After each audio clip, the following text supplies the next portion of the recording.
છે મકરાનું ઘર જનકભાઈ.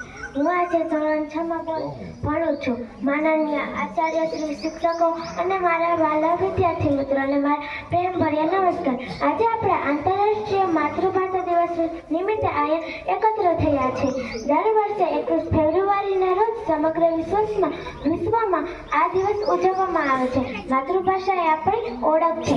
માતૃભાષા એ આપણું પ્રથમ ભાષા જ્ઞાન છે, જે આપણે આપણું માતા પિતા પાસેથી શીખીએ છીએ. માતૃભાષા માત્ર વાતચીતનું સાધન નથી, પરંતુ એ આપણી સંસ્કૃતિ, પરંપરા અને ઓળખનો આધાર છે. બાળક જ્યારે જન્મે છે ત્યારે તે સૌથી પહેલા પોતાની ભાષા શીખે છે. જો આપણે પોતાની ભાષાનું માન રાખીશું તો આપણી સંસ્કૃતિ જીવંત રહેશે. તેથી આપણે રોજિંદા જીવનમાં માતૃભાષાનો વધુ ઉપયોગ કરવો જોઈએ અને અન્ય ભાષાઓ સાથે પોતાની ભાષાનો ગર્વ રાખવો જોઈએ. તો ચાલો આપણે સંકલ્પ લઈએ છીએ, માતૃભાષાને સન્માન કરીશું, તેને પ્રોત્સાહન આપીશું અને આવનાર પેઢીને વારસો આપીશું. અસ્તુ.